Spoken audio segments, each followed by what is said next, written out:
இந்த பக்கம் குமரன் வந்து இப்படி கண்கலங்கிட்டு பேசிட்டு போனதுக்கப்புறம் கவரோட மனசு சரியில்லை. ஏன் இந்த மாமா இந்த மாதிரிலாம் பேசுகிறாங்க, அது மட்டும் இல்லாமல் கங்கா ஏன் இந்த மாதிரிலாம் நடந்துக்கிறாங்க ஒன்றுமே புரியல அப்படி சொல்லிட்டு ரொம்ப கோவமாக அப்படியே உட்காந்துருக்காங்க. இந்த பக்கம் நம்ம கங்கா வந்து அப்படியே எரிஞ்சு உட்காந்துக்கிட்டு இருக்காங்க.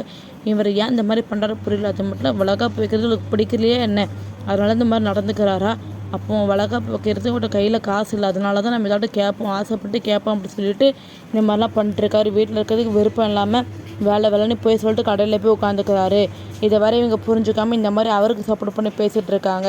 அவர் வரட்டும், இன்றைக்கி ஒரு முடிவு கட்டுறாரு. அது மட்டும் நாளைக்கு வளகாப்பு தான், நாளைக்கு மட்டும் ஏதாட்டும் அசிங்கமாக நடக்கட்டும், அதுக்கப்புறம் இருக்குது எல்லோரும் வேறு வர சொல்லியிருக்காங்க, அதுக்குள்ளே காசுக்கு என்ன பண்ணணும்னு தெரியல அப்படி சொல்லிட்டு ரொம்ப கோவமாக உட்காந்துருக்கேன். கரெக்டாக அதே நேரம் விஜய் வந்து வீட்டுக்கு வராங்க. விஜய் வீட்டுக்கு வந்தோன்னே காவேரியை பார்த்து காவேரி எங்காட்டி வெளியே போகலாம் அப்படி சொல்லி கூப்பிட்றாங்க. அப்போ இதை கவனிச்ச கங்கா வந்து இப்படி செம்ம கோவப்பட்டுட்டு இருக்காங்க. இந்த மாதிரி நான் வெறுப்பில் உட்காந்துருக்கேன், அது மாதிரி 2 பேரும் எங்களுக்குள்ளே ரொமான்ஸ் மட்டும் குறைய மாட்டுக்கு அப்படி சொல்லிட்டு இருக்காங்க. அப்போ சாரதா கிட்ட வந்து காவேரி இந்த மாதிரி நான் வெளியே போயிட்டு வந்துடுறேம்மா அப்படி சொல்கிறாங்க. அப்போ நம்ம சாரதா வந்து என்னம்மா எங்கேம்மா போகிற அப்படி சொல்லி கேட்குறாங்க. இல்லைம்மா கொஞ்சம் அப்படி வெளியே போயிட்டு வரேன் அப்படி சொல்கிறாங்க. கர்ப்ப காலத்தில் இருக்கிற அது மட்டும் நைட்டில் எங்கே போகிற அப்படி சொல்லி கேட்குறாங்க. உன்னை விஜய் வந்து எங்கேயும் இல்லாத அப்படியே கீழே அப்படியே கொஞ்ச நேரம் பேசிட்டு வந்துடுறேன் அப்படி சொல்லிட்டு விஜய் வந்து காவேரியை கூட்டிகிட்டு போகிறாங்க.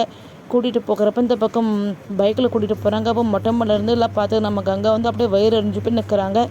நாளைக்கு எனக்கு வளகாப்பு, அது மட்டும் இல்லாமல் நான் ஆசைப்பட்ட வாழ்க்கை எனக்கு கிடைக்கவே இல்லை. ஆனால் இவன் நினச்சது மட்டும் தான் ஒன்று நடந்துக்கிட்டே இருக்குது. அது மட்டும் இல்லாமல் நினச்ச மாதிரி எல்லாமே நடக்குது. எனக்கு மட்டும் இந்த மாதிரி வாழ்க்கை கிடச்சி போச்சு. அது மட்டும் இல்லாமல் இந்த மாதிரி எனக்கு வளகாப்புன்னு தெரிஞ்சுக்கிட்டு என் புருஷன் இந்த மாதிரி ஏன் கூட இல்லாமல் கடையில் போய் உட்காந்துருக்கான், வேலை இருக்குன்னு சொல்லிட்டு. ஆனால் இப்போ பாரு அவளுக்கு பாரு வளகாப்பே இல்லை. அது மட்டும் அவள் நினச்சி நல்லபடியாக புருஷன் கிடச்சிருக்கு, அவளை தாங்குற மாதிரி புருஷன் கிடச்சிருக்கான் அப்படி சொல்லி ரொம்ப கண்கலங்கிக்கிட்டு வயிறு அடிஞ்சு போய் நிற்கிறாங்க. இந்த பக்கம் நம்ம விஜயம் காவேரி பைக்கில் போய் அவள் சந்தோஷமாக பேசிக்கிட்டு போயிட்டுருக்காங்க. நம்ம காவேரி வந்து ரொம்ப கோவமாக நம்ம கங்கா பற்றி திட்டிக்கிட்டே இருக்காங்க. அது மட்டும் இல்லாமல் குமரன் மாமா மேலேயும் தப்பு இருக்குது. யாராவது அந்த கங்கா இடத்துல இருந்தாலும் கோவப்பட தான் செய்வாங்க, ஏன்னா வளகாப்பு சாமியும். அது மட்டும் இல்லாமல் கங்காக்கா குமரன் மாமா கூட இருக்குன்னு நினச்சிட்டு இருப்பா. ஆனால் அந்த குமரன் மாமா ஏன் அதை புரிஞ்சிக்க மாட்டேங்காங்க அப்படி சொல்லிட்டு ரொம்ப கோவமாக பேசிகிட்டு இருக்காங்க. இதெல்லாம் பார்த்து நம்ம விஜய் வந்து இப்போ எதுக்காக அவரை தேடிக்கிட்டு இருக்கா, அது மட்டும் இல்லாமல் அவருக்கு என்ன பிரச்சனையோ, அது மட்டும் இல்லாமல் அவர் எதுக்காக இந்த மாதிரிலாம் பண்ண போகிறாரு, கடையில் வேலை இருக்குமா அதனால தான் அப்படி இருக்காரு அப்படி சொல்லிட்டு இருக்காங்க.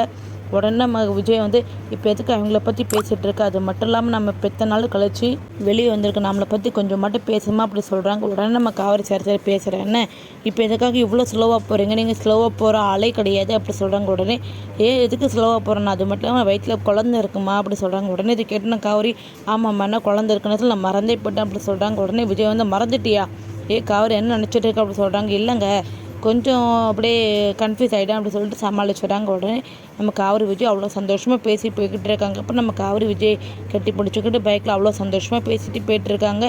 எப்படின்னு நினச்ச மாதிரி விஜய்காரம் அவ்வளோ சந்தோஷமாக இருக்காங்க, எப்படியும் ஒன்று சேர்ந்துக்கிட்டாங்க. அதே மாதிரி நாளைக்கு வளகாப்பில் நம்ம கங்காவில் என்ன பிரச்சனை வரப்போகுது, விஜய் காவேரிக்கு ஏதாட்டும் அவமானம் வரப்போதா, இல்லைன்னா குமரனை வந்து காயப்படுத்துகிற மாதிரி நம்ம கங்கா தான் நடந்துக்க போகிறாங்களோ, இதெல்லாம் பார்த்துட்டு காவேரி என்ன பண்ண போகிறாங்க பொறுத்தது தான் நம்ம வரப்போகிற வீடியோவில் பார்த்து தெரிஞ்சுக்கலாம். இந்த கங்கா மட்டும்தான் வீட்டில் நம்ம காவேரிக்கு சப்போர்ட் பண்ணிட்டு இப்போ கங்காவோட மனசும் கொஞ்சம் கொஞ்சமாக இந்த யமுனா மாதிரி மாற ஆரம்பிச்சுட்டு நம்ம கங்கா பழையபடி நார்மலாக ஆகும்னு நினைக்கிறீங்களா அறிஞ்சு வீடியோக்கு லைக் பண்ணிடுங்க. வளகாப்பில் எந்த ஒரு பிரச்சனையும் வராமல் நல்லபடியாக நினைக்கிறவங்க எல்லாரும் நம்ம சேனலை சப்ஸ்கிரைப் பண்ணிடுங்க. தேங்க்யூ ஃபார் வாட்சிங்.